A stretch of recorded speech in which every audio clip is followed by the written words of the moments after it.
السلام علیکم محترم ناظرین۔ جب انسان کی آنکھوں سے آنسو بہتے ہیں تو اس پر رب کی رحمت برستی ہے۔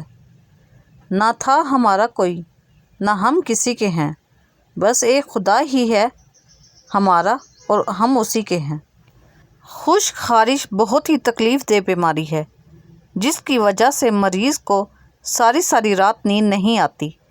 اس کے لیے دہی 10 تولہ، اس میں 3 تولہ روغن سرسوں یا روغن تارا میرا شامل کر کے خوب پھینٹیں کہ یہ مرہم سا بن جائے۔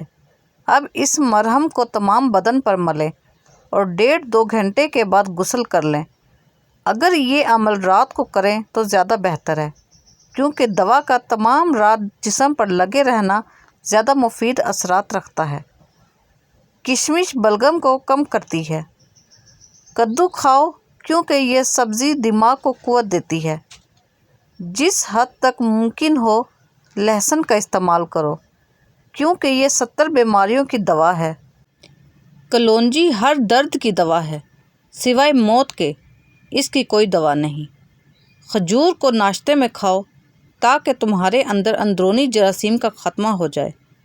تمہاری غذا میں بہترین غذا روٹی اور پھلوں میں بہترین پھل انگور ہے۔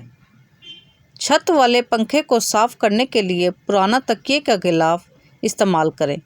غلاف کو پنکھے کے پر چڑھا کر پیچھے کھینچیں۔ ساری مٹی غلاف کے اندر ہی رہے گی اور فرش یا قالین گندا نہیں ہوگا۔ اگر کپڑے والے صوفے پر کوئی داغ لگ جائے تو اس پر تھوڑی سی شیونگ کریم لگا کر 10 منٹ چھوڑ دیں، پھر گیلے کپڑے سے صاف کر لیں۔ اگر آپ چاہتے ہیں کہ بال دھونے کے بعد الگ الگ نظر آئیں تو بالوں کی جڑوں میں دودھ کا ہلکا سا مساج کرنا چاہیے۔ اس کے بعد نیم گرم پانی میں لیموں کا رس نچوڑ کر بالوں میں ڈال دیا جائے تو بال جھڑنے بند ہو جائیں گے اور الگ الگ نظر آئیں گے۔ آواز میں کھڑکھڑاہٹ ہو تو آپ روزانہ نیم گرم پانی میں نمک ڈال کر غرارے کیا کریں۔ سردیوں میں پاؤں کی ایڑیوں کے پھٹنے کے لیے 2 شلجم کے چھوٹے چھوٹے ٹکڑے کر لیں اور ابال لیں۔ قابل برداشت گرم پانی میں نمک اور سرسوں کا تیل ملائیں اور پھر پاؤں بھگو دیں اور نکال لیں اور پھر اسے صاف کر لیں۔ بدن کی خشکی دور کرنے کے لیے گھی تھوڑا سا نمک ملا کر بدن پر مالش کرنے سے بدن کی خشکی دور ہو جاتی ہے۔ اگر آپ اپنے بالوں کو ملائم کرنا چاہتے ہیں تو غسل کرنے سے پہلے بالوں میں تیل لگائیں اور اس کے بعد غسل کریں۔ اس سے آپ کے بال نہ صرف ملائم ہوں گے بلکہ ان کی جڑیں بھی مضبوط ہوں گی۔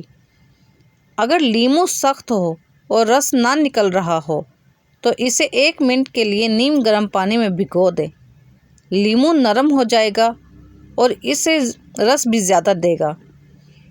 بند گوبھی کو کاٹنے سے پہلے اس کے اوپر والا ایک چھلکا اتار کر پھینک دیں اور اسے تھوڑی دیر نمک کے ملے پانی میں بھگوئیں تاکہ تمام جراثیم ختم ہو جائیں۔ اگر سالن میں نمک تیز ہو جائے تو آٹے کا ایک چھوٹا سا پیڑا بنا کر سالن میں ڈال دیں، وہ اضافی نمک جذب کر لے گا۔ ناظرین، ادرک خون کی گردش کو بہتر بناتی ہے اور لیموں وٹامن سی فراہم کرتا ہے۔ ادرک کی چائے جسمانی سستی دور کرنے کے لیے بہترین ہے۔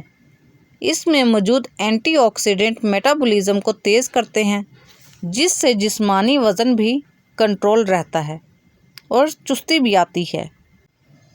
1 گلاس نیم گرم دودھ میں آدھا چمچ دار چینی کا پاؤڈر یا تھوڑی سی ہلدی ملا کر رات کو پینے سے جسم کی ٹوٹ پھوٹ دور ہوتی ہے اور صبح اٹھتے وقت جسم بالکل تر و تازہ ہوتا ہے۔ شبنم کی بوندیں چہرے پر مسل لینے سے چہرے کی رنگت نکھر آتی ہے اور چہرہ بچوں کی طرح نرم و ملائم ہو جاتا ہے۔ گرم دودھ میں سونف، بادام اور شہد ڈال کر پیو، نظر تیز ہو جائے گی۔ اس کے علاوہ جوڑوں اور گھٹنوں کا درد بھی ختم ہوگا۔ آدھا چائے کا چمچ دار چینی کا پاؤڈر پانی یا چائے کے ساتھ ملا لیں تاکہ شوگر کو روکنے اور بلڈ شوگر کی سطح کو کنٹرول کرنے میں مدد ملے۔ رات کو دودھ پی کر سویا کرو، ہڈیاں مضبوط ہو جاتی ہیں۔ زیادہ تھوک پھینکنے سے دماغ کمزور ہوتا ہے۔ ٹھنڈا پانی دانتوں کو جلدی خراب کرتا ہے۔ زیادہ میٹھی چیزیں چہرے پر جھریاں لاتی ہیں۔ کچا لہسن کھاؤ، دل مضبوط ہوگا۔ نہار منہ خوشبو والی چیز سونگھنے سے انسان جوان رہتا ہے۔ عورتوں میں اگر خون کی کمی ہو تو رات کو 3 کھجوریں پانی میں بھگو دے اور اگلے دن صبح نہار منہ پانی پی لے اور کھجوریں کھا لے۔ ہلدی میں دودھ ڈال کر پینے سے سر درد فوری ختم ہو جاتا ہے۔ اگر ہچکی نہ رک رہی ہو تو گنے کا رس پینے سے ہچکیاں آنا بند ہو جاتی ہیں۔ اگر بچوں کے پیٹ کے کیڑے ختم کرنے ہیں تو کلونجی پانی میں ڈال کر انہیں پلائیں، پیٹ صاف ہو جائے گا۔